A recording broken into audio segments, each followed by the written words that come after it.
And welcome back to another CBB talk with your boy Will Dickinson. I got an Arkansas shirt on today because guess what?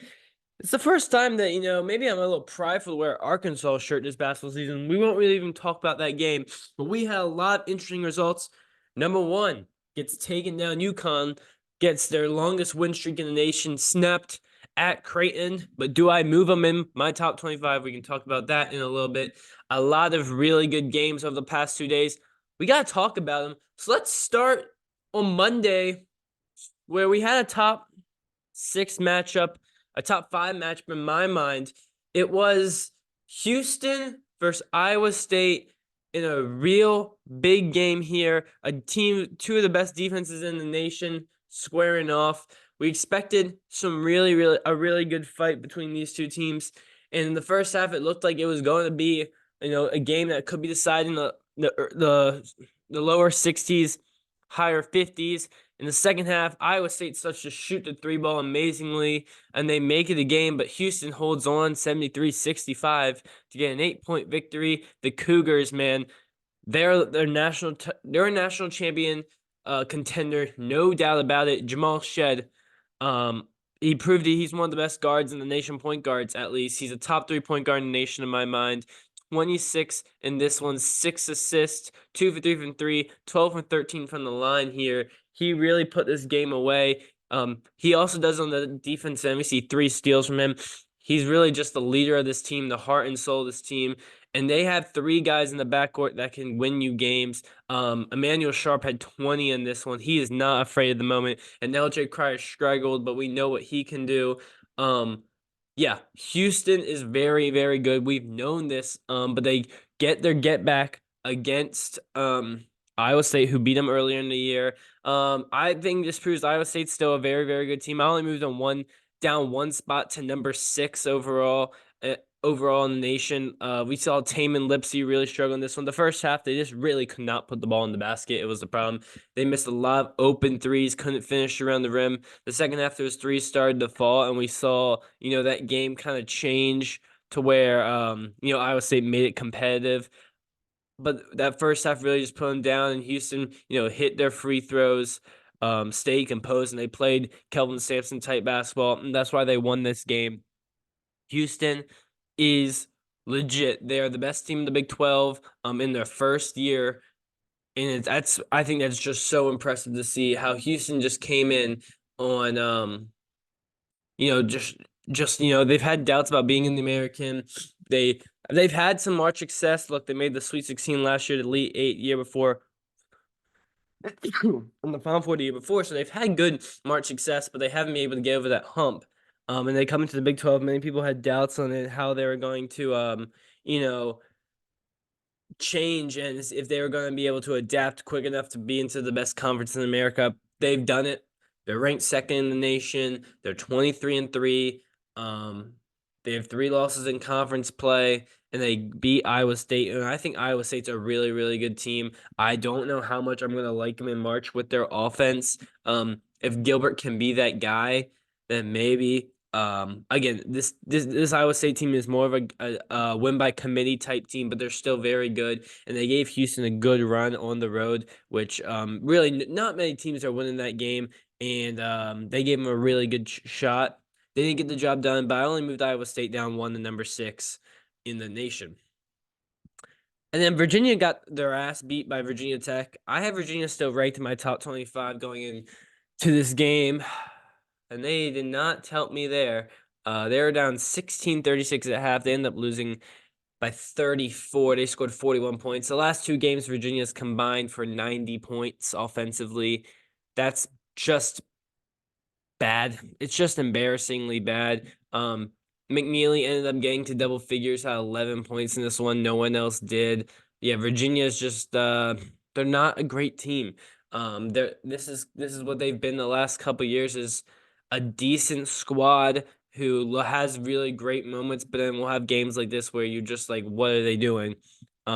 Something's gonna have to change. Tony Benn's one of the best coaches in the nation, no doubt about it, but they need someone on that staff that can play that can like draw up some offense. And I get they're a low possession team, but you can't score 90 points in 2 games. And they're 1-1 in those games, so it shows that Virginia just scores 65 points a game. Like you would be so much of a better team. I think Virginia will still end up making the NCAA tournament, and Virginia Tech's a really good team at home. They're not going to be an NCAA tournament this year. They're going to have to, really maybe win out the rest of the way. But a good win for the Hokies there. They're a dangerous team, especially at home.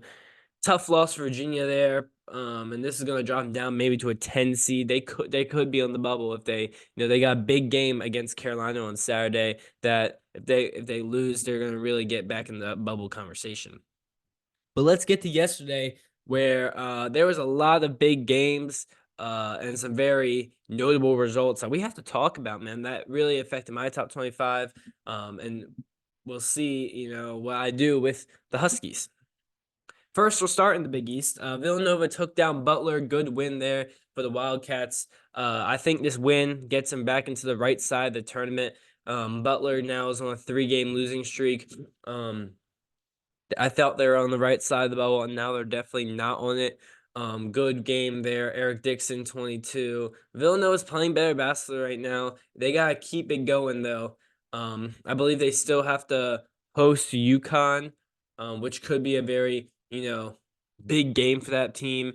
We've seen Villanova's potential all year. Obviously, they won Atlantis earlier in the year, but they've also lost some really weird games. They have 11 losses this year, so they can't really afford too many losses this regular season if they want to be in the tournament. But right now, I would have them on the right side of that bubble, and Butler not. But a good win for the Wildcats there to just you gotta win those home games against teams like Butler, and then let's see what they can do the rest of this year. And then going in the Big East tournament, they might have to win one or maybe 2 or 3 games in that, but we'll see.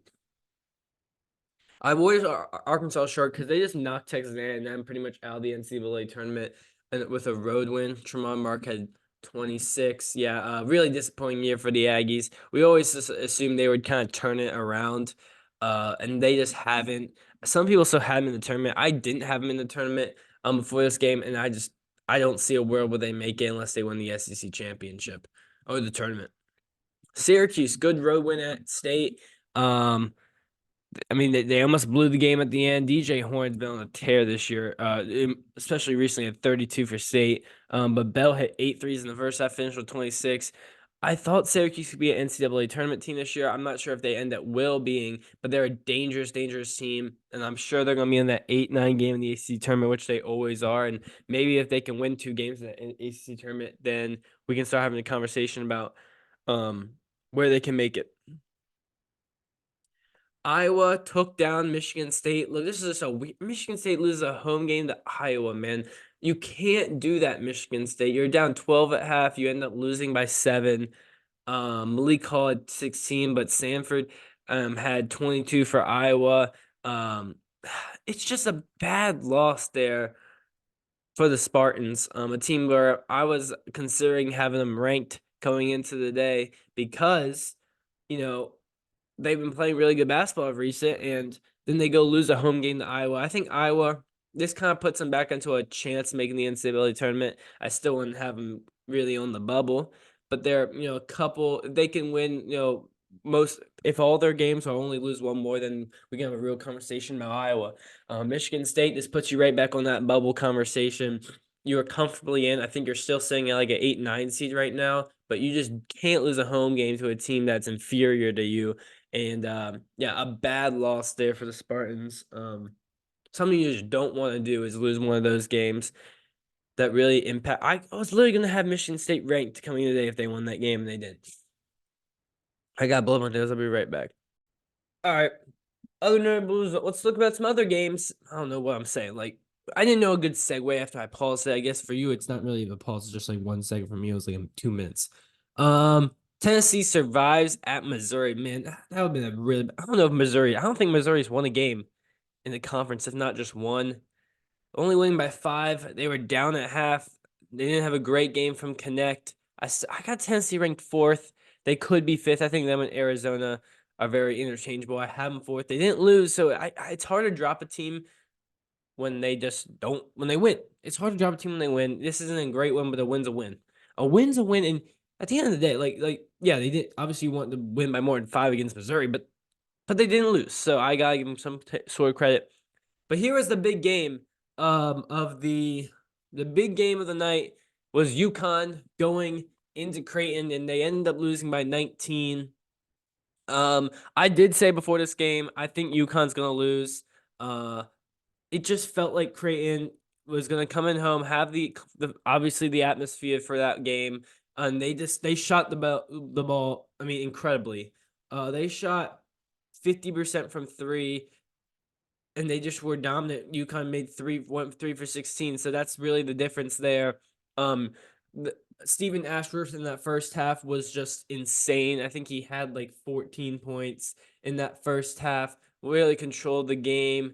And then, yeah, Baylor Scheinman didn't really do anything in the first half. He played well in that second half there. And then no one really for UConn. Klingon was in foul trouble early, which I really thought hurt them. Cam Spencer didn't really do much. Tristan Newton had a very good game, obviously at 27. And yeah, Stefan Castle couldn't shoot, and no one off the bench really did anything crazy for the Huskies. And I think that was really just a reason. Creighton obviously played probably their best game of the year, 50% from three. They were into it. They were fiery. They were great defensively. Didn't give anything easy to UConn. And Stephen Ashworth, he's averaging 17 in his last 6 games. The transfer from Utah State really coming into his own. 5 threes in this one. Trey Alexander's just been really good. Obviously, Kalkbrenner, what he does on the defensive end, had 4 blocks in this one. And Sharman, who was in foul trouble in that first half, still has a 12-point game. And then they had some bench production there from Farabello and Green. The freshman came in and played really high energy impact minutes in this one. So just a really good game from Creighton. But the question is, did I drop UConn from number 1 in my rankings? I did not. I kept UConn 1. I thought before this game, I didn't think they were going to win. And obviously, I thought it was going to be closer to 19 points here. But I got to say, every team's done it this year. They've lost road games. UConn's 2 road games. They've lost 3 games this year. They're at Kansas, at Creighton, and at Seton Hall. I can't be so mad about losing those 3 games. I look at Houston's losses; they're pretty much the exact same. I'm pretty sure they've lost games to Iowa. Is it? Iowa State, TCU, and who else? I don't even know who Houston's third losses. And I look at Purdue's losses; they're just the worst teams. They lost to Ohio State, not a tournament team. They lost to Northwestern, who is a tournament team, but and then they are third loss. I can never remember these teams' losses. Like, I actually just, my memory is like freaking just terrible, dude. I cannot remember who produced other losses. It's, oh my God, I'm gonna pause it because now I gotta think for like 1 second. I literally paused it for 2 seconds. It's Nebraska. So I just think UConn's losses aren't bad. They obviously didn't play a great game in this one. And Creighton played their best game of the year. And Creighton's a really good team. I moved Creighton up to number 12 in the nation there. They're playing really good basketball. They were so inconsistent early on, and I was questioning how good was Creighton. I knew they were good. Could they get to that next level? Maybe they're getting there now, and Ashworth becoming, a real threat is huge for Creighton because they were really just at Trey Alexander, Baylor Scheinman, Ryan Kalkbrenner. Now they have a really good a really 4-headed attack that's huge. I like UConn's depth more. I love. I still think UConn's the best team in the country here, but they dropped one. And this narrows the gap between those 3 teams. UConn, I thought it was UConn, Houston, Purdue, and now it's UConn, Houston, Purdue. They're all really close in that top 3. But yeah, great game from Creighton there. I don't drop UConn for losing that game. I understand if you do, and I'm sure people will put Purdue or Houston at number 1. I just don't because UConn's been playing such good basketball. They just beat Marquette by a damn 30.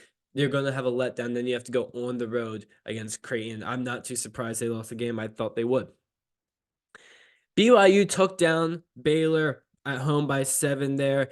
BYU shot the ball really well. It was actually kind of a chippy game between these two. Jackson Robinson had a very good game, had 16. Khalifa, he hit some threes. Good game from BYU. BYU's back in my rankings here. They're at 24. I honestly, I was kind of surprised how BYU came out here and just played really well. People have been really high on Baylor. I'm just not. I Baylor at 13th, right? I still think Baylor is very, very good. I just don't see Baylor as a team that's really a Final Four like contender. I just don't know the talent level on that team. I just don't think is there as previous years. And BYU played really, really well. Obviously, you have to go in the Provo. Not many teams can really do that and go and win on the road at BYU. But BYU, they shoot the three ball really well over there. They take a lot of them, and that's what they did in this one. They were 14 for 36, but I mean, they made 9 more threes than Baylor, and that's a problem. Jackson Robinson was huge on the bench, had 13. He's really been really good. And yeah, Khalifa hit 4 threes as the big. So really, when you have 5 people on the court that can all shoot three, that makes it's really hard to guard. And that's what BYU is going to do. And they can beat anyone in the nation. I truly believe that. But when you shoot that many threes, it's kind of like the Alabama team from last year with just not as much talent. They could lose to almost anyone. And we've seen that with this year from BYU. They're a really streaky team, and they had a pretty good night shooting last night, and they won at home against a good Baylor. Baylor's good. I still have Baylor 13th in the nation. I just don't think Baylor's elite like some past years. Utah State took down San Diego State. Man, the Mountain West is just the weirdest conference. These teams just beat each other. So I honestly don't know if this is good or bad for the Mountain West. Like there's no Mountain West team in my top 20, but almost every team's from 20 to 30. There's like 6 of them or 5 of them in there. And so they're super hard to rank. Utah State was ranked before this game, and they're maintaining the ranking. They moved up to 22 in the nation, right behind Colorado State 21. And San Diego State dropped down my rankings after that one. Ladie had a good game. The San Diego State team's not as good as last year. They don't have as much threats on the outside anymore. And we saw what's his name? Is it Devin Brown? What's his name? Darius Brown had 25 in this one. Really good game. Great Osborne had a pretty solid game. Utah State, they've been really good all year. Just a really been unexpected team to be that good. But they got the job done. The Aggies move in. I'm pretty sure they're first in the conference. They're 22-5. They're having a really good year over there. I still like San Diego State's upside in the tournament. I'm not sure about Utah State. I mean, they're going to be a real matchup dependent team there, but a very good win at home, win by 5.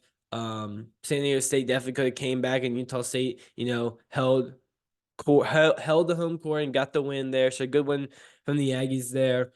And yeah, I mean, 22-5. I got them ranked. They're going to be in the NCAA tournament. I think they're going to be like a 6 seed, 7 seed in the tournament, kind of similar with San Diego State. Obviously, San Diego State has better computer numbers and a little bit better wins.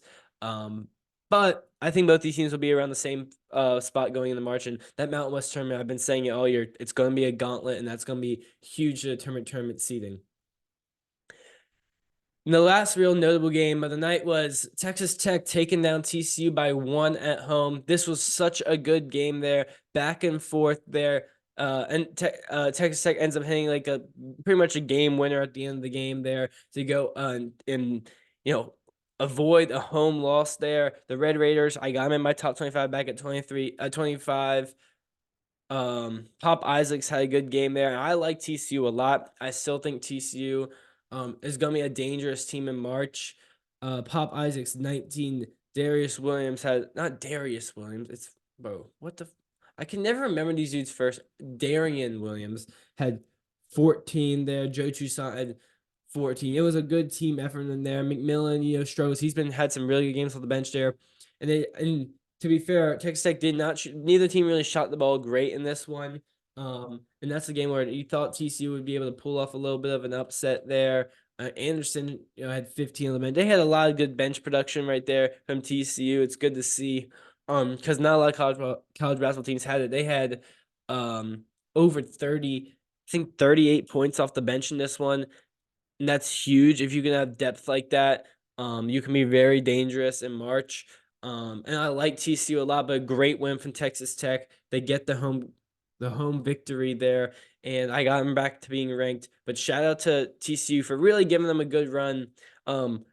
Playing on the road there, that's not easy to do, and they did a pretty good job. They couldn't get the win there, but I like TCU, and they're going to be dancing in the NCAA tournament unless something really bad happens. Let's look ahead to the next 2 days. I'm actually not sure what's going on Wednesday, so I'm taking the first look at it. at the same time as you guys are. Duke at Miami. Eh, Miami's not good. Florida at Bama is actually very interesting here. I really like Florida this year. I got Florida ranked 23rd in the nation. They've been playing really good basketball, but they have to go on the road in Tuscaloosa, take on Bama, who Bama's really good also. They got them 17th. Two ranked teams in the SEC. This is the ESPN2 game because I'm pretty sure they already determined what games are on each channel before like the week comes, which they should be able to change it. This game should be the ESPN game. Duke should be the ESPN2 game, but whatever. This is going to be a super good game here. Going to be a really tough atmosphere for Florida to win, so I expect Bama to win. 8.5 point favorites there could be too much because this Florida team is dangerous. They shoot the three. They're led by their guards, but obviously Bama likes to get up and down. I expect this to be a pretty high-scoring game there with both teams maybe getting into the 80s. It should be a really fun watch there. Let's see. Nothing so far at 8 o'clock. That was just 7 o'clock. That's really the best game there. Providence Xavier could be interesting. Let's see if Providence can get a nice road win. That could be impactful for Providence if they can get a road win there. That would really help their cases. Kentucky's on the road against LSU. The Battle of Mississippi, that's a huge one for the bubble. Mississippi State, obviously, I think has better computer numbers. They don't have as good of a record as Ole Miss, but I think they have a better chance to making the tournament, especially if they win this game. And of course, 10 o'clock late night, Colorado State at New Mexico. The Mountain West always delivers. I expect New Mexico to hold court in the pit and win. But maybe Colorado State, if Colorado State gets this win, they're going to be jumping up a good amount in the rankings. I really like New Mexico. Their guards are so good. But Colorado State, they're not the biggest team, but they can really shoot the three well. And Isaiah Stevens is one of the best guards in the nation. So that should be a good one to end the night, little nightcapper there. Mountain West basketball is just so good. And on Thursday, let's see it. Usually Thursdays are pretty bad. Rutgers, Purdue. Yeah, exactly. SMU, Florida, FAU is an interesting one there. FAU is not ranked anymore, but it's a very tough game for the Owls. Let's see. Yeah. No, there's really nothing. Thursdays usually suck. Washington State, Arizona at 11. Why is that game at 11, bro? Like, I'm gonna be dead serious. I'm gonna come back on Friday. I'm gonna have to watch the highlights because I'm just not staying up to watch that game. That's a really good game. Those are the two best teams in the Pac-12 going at each other. Let's see if Washington State doesn't get blown out. I expect Arizona to win, but this is a real test for Washington State. One of the biggest team. They're a big team. They don't have anyone, I believe, under 6'4" on their starting lineup there. But Arizona, they're just playing such good basketball recently. Caleb Love, Larson's been amazing. I love the Wildcats, but the Cougars have one of the best stories in the nation. So that's a really good game on Thursday. But man, that's so late. It sucks that game is that late. All right, that's all I got for you. Thanks for watching another episode of CBB Talk. Let me know who your number one team in the country is because I still have UConn, but I can understand if you say Houston. I can understand if you said Purdue. As long as it's one of those three teams because they're better than the rest, and that's for sure. All right, thanks for watching, and we'll see you on Friday for a little weekend preview.